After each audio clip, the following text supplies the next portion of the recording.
अस्सलाम वालेकुम स्टूडेंट्स। आप जानते हैं कि प्लेन वेव आइगन स्टेट्स के vector representation, wave vector representation बिल्कुल सिंपल है। आप सबको पता है, आप ई और के का जब आप एनर्जी और के की वैल्यूज़ के लिहाज से जब ग्राफ बनाते हैं तो वो एक सिंपल ग्राफ और डायग्राम आपके पास बनती है और उसमें कोई ऐसी प्रॉब्लम वाली बात नहीं है। लेकिन यहाँ पे जब हम इलेक्ट्रॉन्स इन क्रिस्टल यूज़ कर रहे हैं तो और पीरियोडिक पोटेंशियल में इलेक्ट्रॉन्स की मूवमेंट ले रहे हैं तो इनकी आइगन स्टेट्स जो हैं वो ब्लॉक स्टेट्स हैं और ब्लॉक फंक्शंस जो हैं वो सिंपल प्लेन वेव नहीं है बल्कि ब्लॉक फंक्शन एक मॉड्यूलेटेड प्लेन वेव है।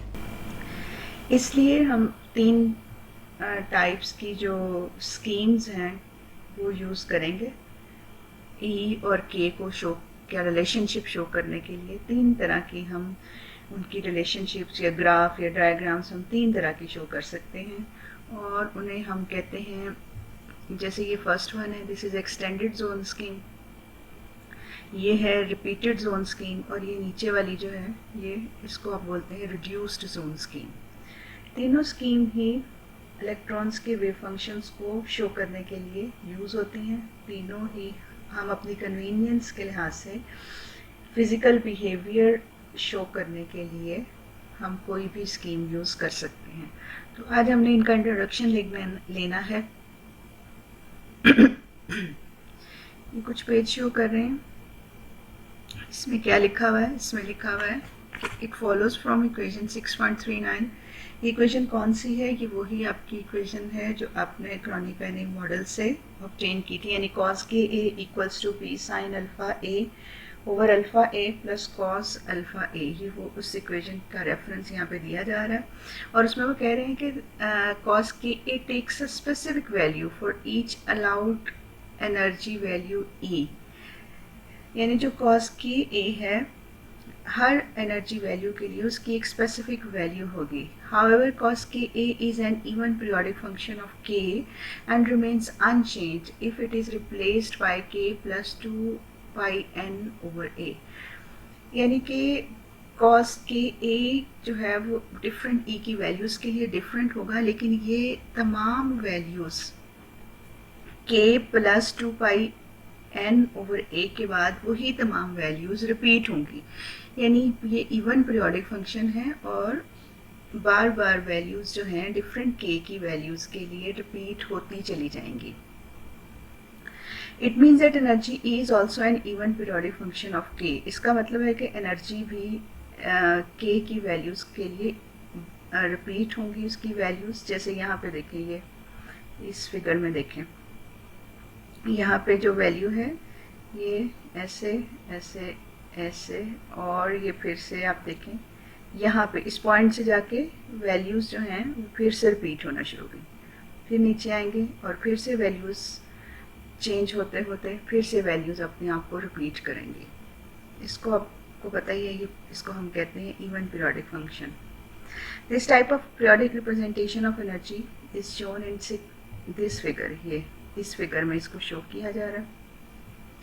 This representation can be obtained by periodic repetition of the region k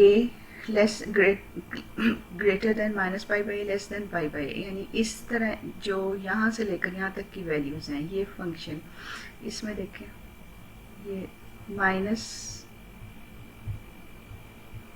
pi by ए से पाई बाई ए के दरमियान ये वाली जितनी वैल्यूज़ हैं ऐसे ऐसे इधर तक, यही वैल्यूज़ फिर से ऐसे और ऐसे रिपीट हो रही हैं। इस तरह से इस साइड पे आ जाएं, यहाँ से फिर वही वैल्यूज़ ऐसे और ये ऐसे ऐसे रिपीट हो रही हैं।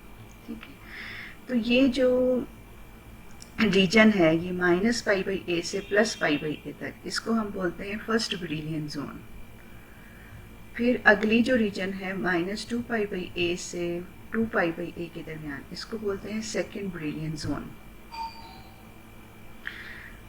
और ये वाली आपकी स्कीम जो मैंने अभी आपको बताई है, इसको बोलते हैं repeated zone scheme. In this scheme k is not uniquely defined for each value of E. There exist a number of k values it is therefore generally convenient to introduce the following two schemes. यानी repeated zone scheme में आपकी के की value तो unique होती है, लेकिन ई की वैल्यूज़ कई एक जैसी कई के की वैल्यूज़ के लिए वही ई की वैल्यूज़ बार बार जो हैं वो रिपीट होंगे। तो इसके बाद हम अपनी कन्वीनियंस के लिए दो और जोन स्कीम ले सकते हैं। एक को बोलते हैं एक्सटेंडेड जोन स्कीम और दूसरी होती है reduced zone scheme. A curve of E versus K in the extended zone scheme is shown by the solid lines. The corresponding parabolic curves by free electrons in the constant potential is also shown for comparison. We note that EK curve for the extended zone scheme is not continuous and has discontinuities. अगर आप extended zone scheme को देखें, ये देखें यहाँ पे ये solid lines हैं, यहाँ से शुरू हुई यहाँ तक, उसके बाद फिर यहाँ पे ये लाइन में डिसकंटिन्यूटी आ गई। डिसकंटिन्यूटी किस पॉइंट पे आई है? पाई बाई ए पे। उसके बाद फिर से सॉलिड लाइन है, यानी कंटिन्यूटी है। कंटिन्यूटी फिर यहाँ पे डिसकंटिन्यूटी आई है, किस पॉइंट पे आई है? 2 पाई बाई ए पे। ये ठीक है, ये आपको नज़र आ रहा होगा। अगर ये ग्राफ जो है ये बिल्कुल कंटिन्यूस होता है तो ये फ्री इलेक्ट्रॉन को शो करता है, जबकि पीरियोडिक पोटेंशियल में आपके पास इलेक्ट्रॉन का बिहेवियर इस तरह से शो किया जा रहा है। इसको हमने बड़ी डिटेल में पहले ही हम देख चुके हैं। तो ये जो स्कीम है, इसको ई और के का ये रिलेशनशिप जो है एक्सटेंडेड जोन स्कीम कहलाता है, और जो डिसकंटिन्यूटीज आ रही हैं वो इस पॉइंट पे आ रही हैं, K is equals to plus minus N pi over A पे, जिसमें एन की वैल्यू 1 2 3 कह सकते हैं। The values of k defines the boundaries of Brillouin zones, और के की वैल्यूज़ जो हैं, यानी जब के पाई बाई ए है तो ब्रिलियंट जोन की बाउंड्री है, फिर अगर के 2 पाई बाई ए है तो फिर ब्रिलियंट जोन की बाउंड्री है।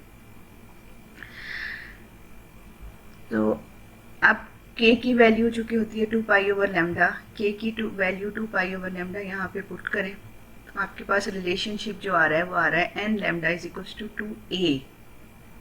अगर हम ब्रैग्स लॉ में d की बजाय a रख दें तो आपके पास ये सेम रिलेशनशिप आपके पास आ जाएगा, ठीक है, which is Bragg's law of reflection for normal incidence. It thus follows that normal incidence का मतलब कि जिसमें आप sin theta की वैल्यू 1 लेते हैं, it thus follows that for the values of k, the electrons suffer Bragg reflection which results in the discontinuities in the EK curve.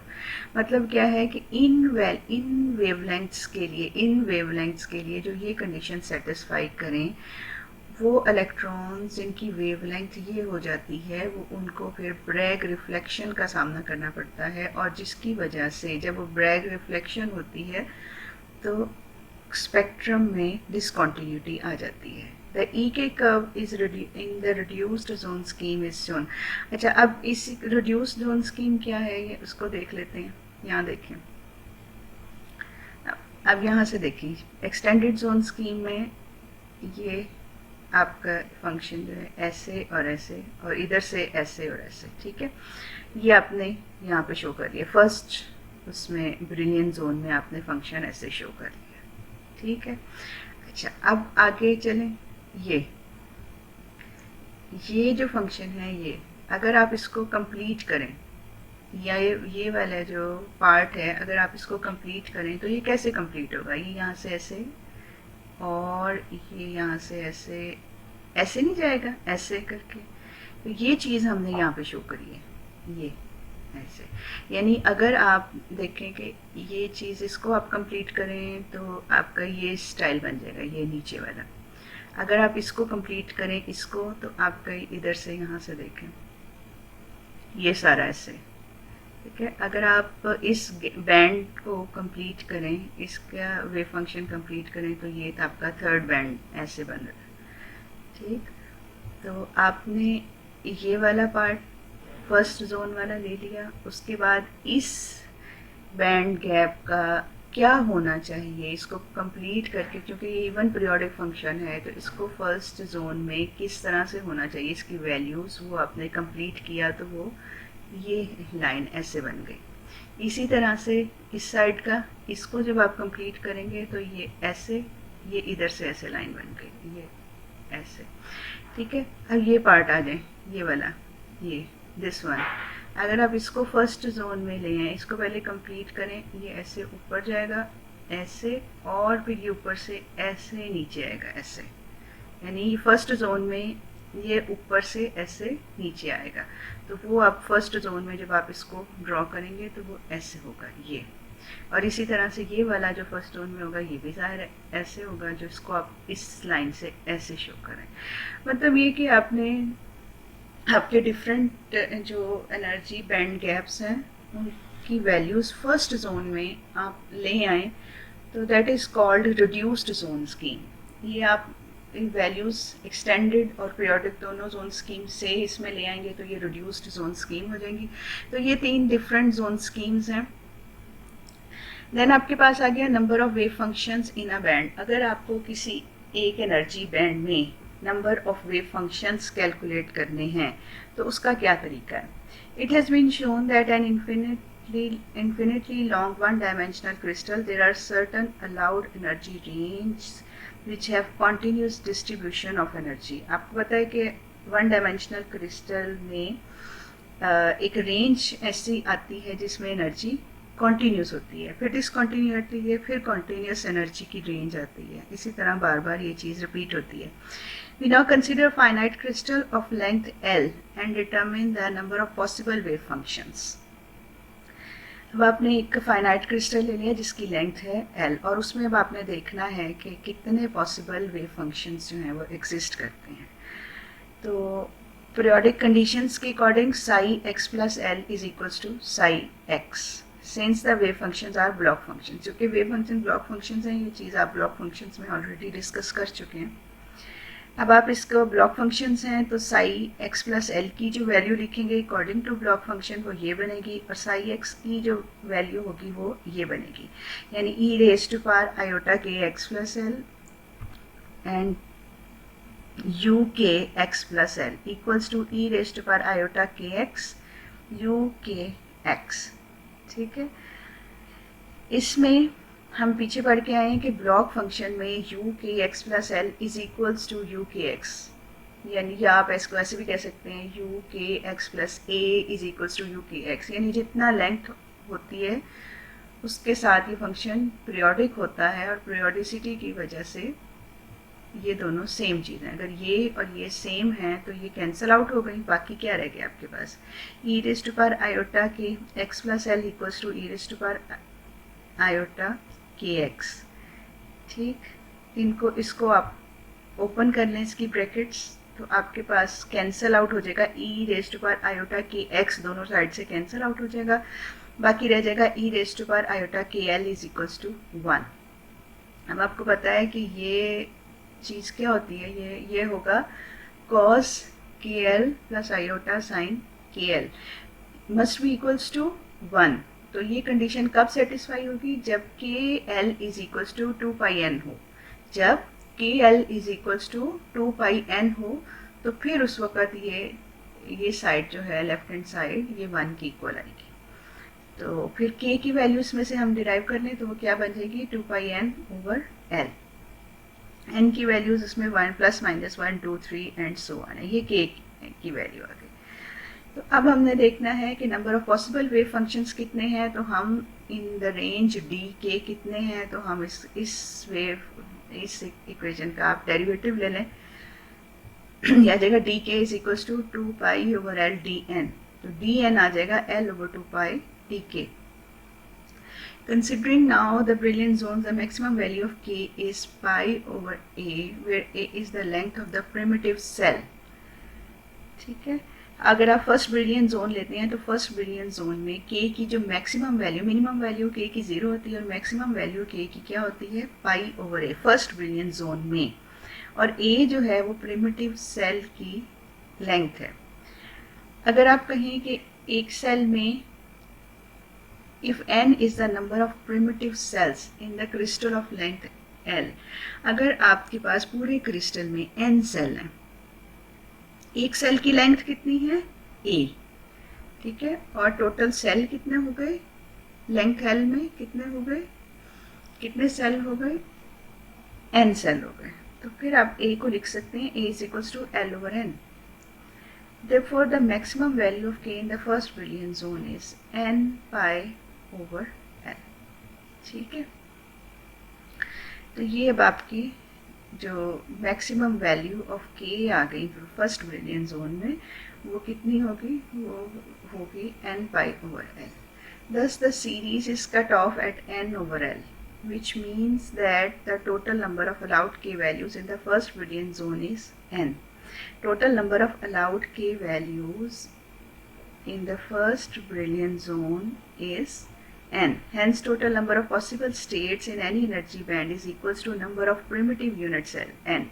ये point बड़ा इंपॉर्टेंट है कि total number of possible states in any energy band is equal to number of primitive unit cell n।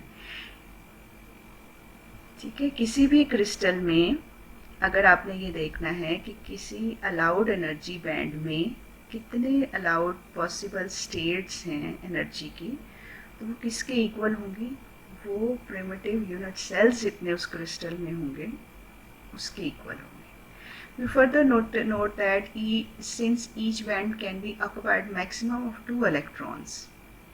अब हर band जो है, हर energy level according to Pauli principle कितने मैक्सिमम इलेक्ट्रॉन्स को अकोमोडेट कर सकता है, 2 इलेक्ट्रॉन्स को। तो फिर नंबर ऑफ इलेक्ट्रॉन्स, अगर number of energy states n है तो नंबर ऑफ इलेक्ट्रॉन्स कितने हो जाएंगे, 2n। This result is quite important for explaining distinction between metals, insulators and semiconductors.